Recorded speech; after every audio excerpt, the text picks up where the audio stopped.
Assalamualaikum warahmatullahi wabarakatuh. Besti di Kota Palembang. Oke, Besti. Peralihan musim kemarau ke musim hujan dapat membuat perubahan ekosistem lingkungan. Salah satunya siklus demam berdarah ini. Saat ini kita sudah kedatangan narasumber. Beliau merupakan Kepala Dinas Kesehatan Kota Palembang, Ibu Dr. Haja Penti Aprina, Magister Kesehatan. Apa kabar Ibu? Alhamdulillah Sehat, sehat. Besti? Ya, sehat. Alhamdulillah. Ya Bu, untuk saat ini kita ada peralihan dari musim kemarau ke musim hujan. Nah di sini ada efek atau dampak demam berdarah denggi. Sebenarnya DBD itu apa sih Bu? DBD itu merupakan penyakit infeksi yang disebabkan oleh virus dan ditularkan oleh nyamuk demam berdarah. Atau orang yang dikenal dengan nyamuk Aedes aegypti. Jadi virus yang dibawa oleh nyamuk ditularkan kepada manusia. Namanya virus dengue. Iya, untuk virus dengue ini Bu, kita kan tadi sudah terdengar nih. Katanya dari musim kemarau ke musim hujan ada yang terkena demam berdarah. Nah, informasi yang kita dapatkan bahwa DBD ini dapat membuat kasus meninggal gitu ya. Apa benar? Iya.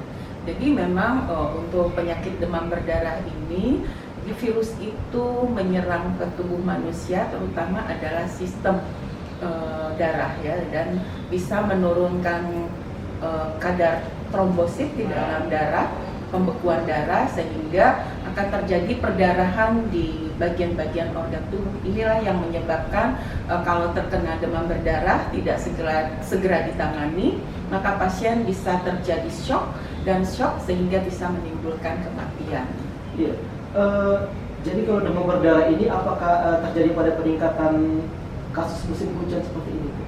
Iya, memang kebanyakan kasus demam berdarah ini meningkat di musim hujan.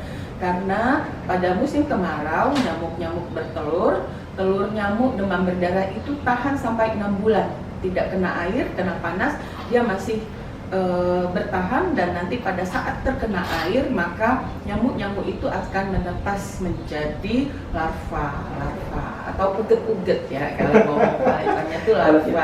Iya, betul. Nah, kalau untuk dari demam berdarah sendiri, apakah ada tanda dan gejala dari seseorang itu jika terkena DBD tersebut? Iya, tanda-tanda ya sama dengan infeksi ya. Jadi kalau terkena infeksi itu demam tinggi, demam berdarah ini demamnya tinggi, bisa mencapai 40 derajat Celcius, dan tadi menyerangnya ke sistem darah, terjadi perdarahan-perdarahan di seluruh tubuh. Jadi kalau yang bisa kita lihat itu adalah mimisan atau dia timbul bercak-bercak darah di bawah kulit yang namanya psike. Itu merupakan tanda khas dari demam berdarah. Iya. Nah, kalau untuk misalnya Bu, jika kita terkena demam berdarah, apakah tindakan kita pertama kali atau pertolongan pertama kali untuk mereka atau pasien yang sudah terkena demam berdarah? Kalau dia terkena demam berdarah, ya demam tinggi harus diturunkan suhunya, kemudian segera datangi fasilitas pelayanan kesehatan yang terdekat di masyarakat, boleh ke puskesmas, boleh ke klinik. Kalau dia sudah ada tanda-tanda bahaya, panas yang sudah sangat tinggi, kemudian terjadi perdarahan, itu boleh langsung ke rumah sakit. Segera bawa ke fasilitas pelayanan kesehatan terdekat. Iya. Kalau untuk kita nih, gimana Bu? Kira-kira bagaimana cara menanggulangi atau untuk menstop tidak terjadi demam berdarah? Apakah ada sesuatu yang bisa kita lakukan?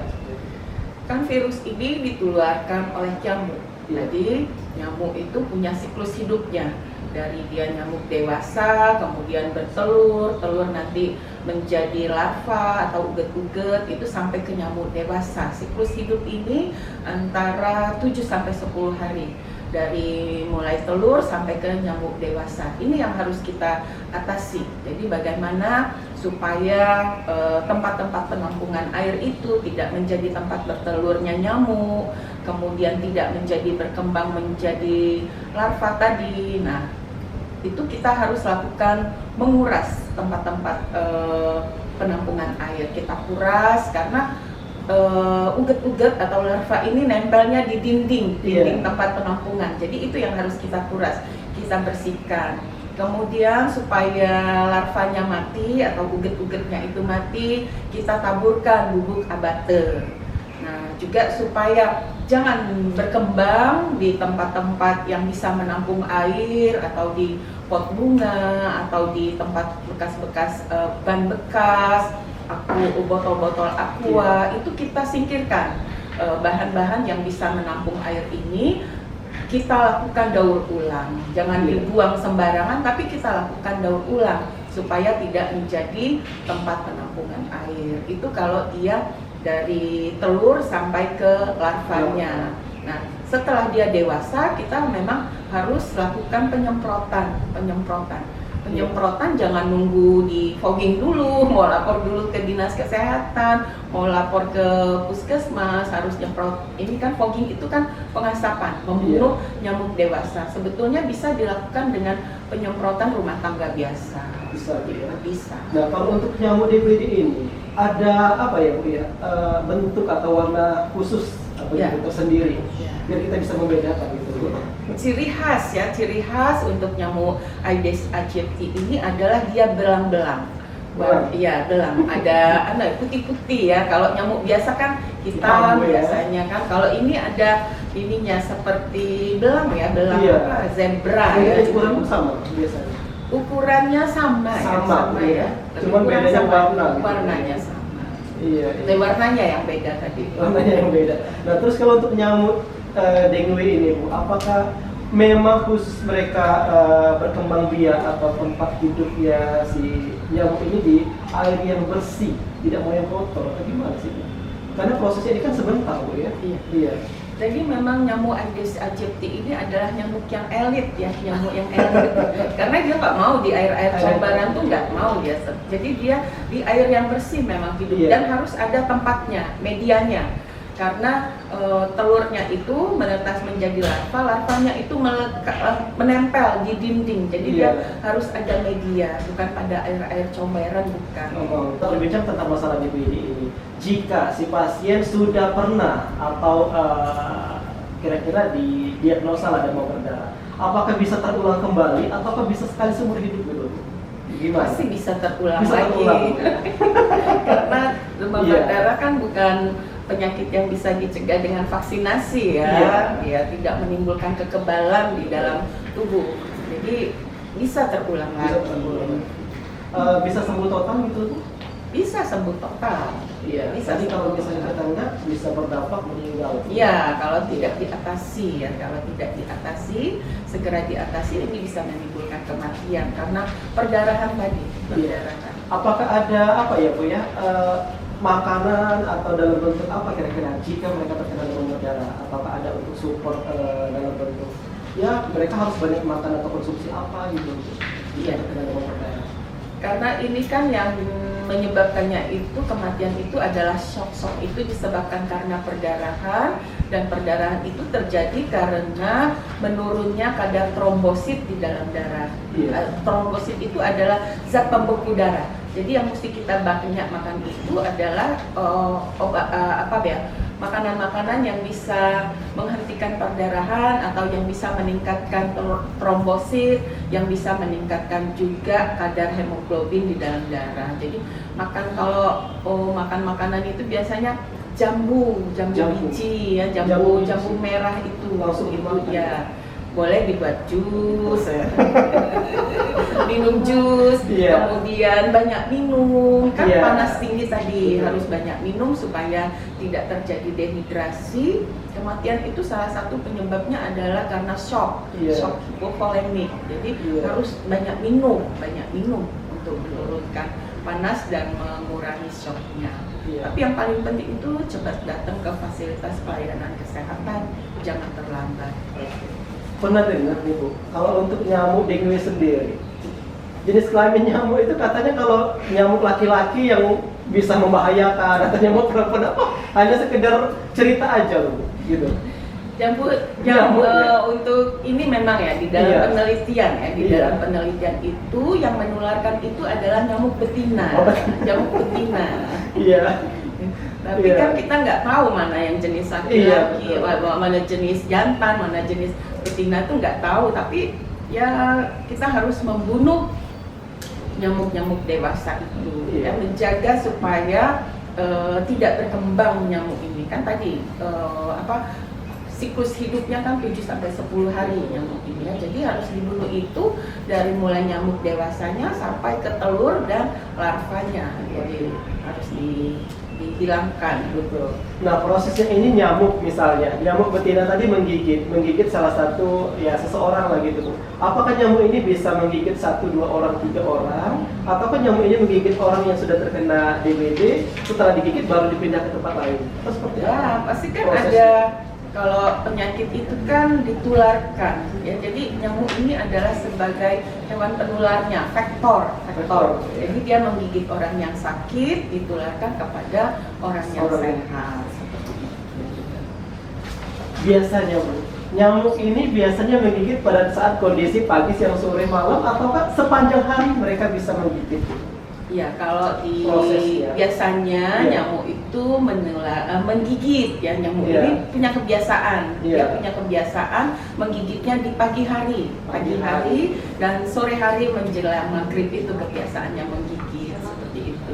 Jadi memang kenapa yang tertular itu biasanya kan Anak-anak sekolah anak-anak, ya Kak, gitu ya. nggak sekolah juga, misalnya Iya. pagi-pagi kan disuruh tidur Iya. sama orang tuanya, anak-anak yang balita-balita kan tidur, atau dia di sekolah yang sedang tidak banyak aktivitas, itu digigit nyamuk karena memang menggigitnya tuh pada pagi hari. Dan sore hari. Cara mencegahnya, Bu. Cara mencegah. Ada apa tuh? Ada Iya, apa slogannya? iya, apa memang gitu? kita Iya. tadi dengan 3M, 3M. plus. Kalau kita di Kota Palembang ini dengan 3M plus, menguras, menutup tempat-tempat penampungan air, dan menghilangkan tempat-tempat yang menampung air dengan melakukan daur ulang. Jadi didaur ulang, jangan dibuang sembarangan, didaur ulang. Juga pakai plusnya kita. Palembang ini kan banyak iwak tempalo. Nah, tempat-tempat penampungan air itu dimasukin aja ikan tempalo, karena iwak tempalo ini adalah salah satu predator Iya. pemakan jentik. Iwak pemakan jentik, ya, dia iwak. Iwak lain nggak pacar. Iwak lain mungkin pacar juga. Jadi khusus iwak tempalo, Bu, ya? Iya, yang terkenal ya di Papua. Nah, kalau di Jawa itu ada ikan kepala timah gitu. Kalau kita ini namanya ikan tempalo, iwak tempalo. Iya. Jadi boleh Bu ya mereka untuk pelihara iwak tempalo, Bu, ya? Boleh. Baju digantung, stop. Oh, baju digantung, ya, Stop, kebiasaan iya. ya. Harus Biasanya di kan jangan kebanyakan banyak gitu. gantungan Iya. gantungan di rumah ya, baju-baju kan. Banyak keringat, apalagi Iya. yang habis terpakai itu kan. Nyamuk ini juga seneng kayaknya sama keringat. Memang Iya. elit, Bu, ya? Mm-mm. Di tempat yang bersih, di tempat yang harum, yang ini. Iya, terima kasih Bu sudah bergabung dan sudah ngobrol-ngobrol bersama kita di Oke Besti di Kota Palembang. Terima kasih banyak. Mungkin ada ucapan terima kasih kali Bu ya kepada ya, atau untuk semoga seperti apa gitu loh Bu, atau ucapan terima kasih. Iya. Terima kasih kepada seluruh masyarakat Kota Palembang yang telah ikut serta di dalam gerakan serentak pemberantasan sarang nyamuk di Kota Palembang. Kita sudah dicanangkan di 18 kecamatan dan mudah-mudahan ini diikuti oleh seluruh masyarakat Kota Palembang dengan giat melakukan pemberantasan sarang nyamuk dengan melakukan 3M+. Menguras bak-bak penampungan air, menutup tempat-tempat penampungan air, membersihkan barang-barang bekas yang ada di lingkungan dan melakukan daur ulang, serta dengan melakukan penaburan bubuk abate, kemudian juga memelihara iwak tempalo di tempat-tempat penampungan air, termasuk juga melakukan penyemprotan di lingkungan rumahnya sendiri. Jadi nggak usah nunggu di fogging dulu, Iya. semprot, bunuh nyamuk dewasanya. Itu terima kasih. Jadi sehat dimulai dari diri sendiri. Terima kasih.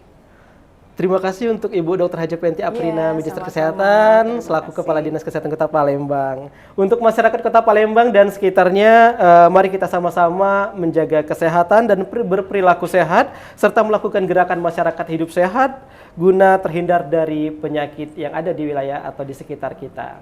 Besti Dinkes Kota Palembang! Oke, Besti! Ya, terima kasih semuanya. Jangan lupa like, share, subscribe. Terima kasih. Sampai jumpa. Wassalamualaikum warahmatullahi wabarakatuh.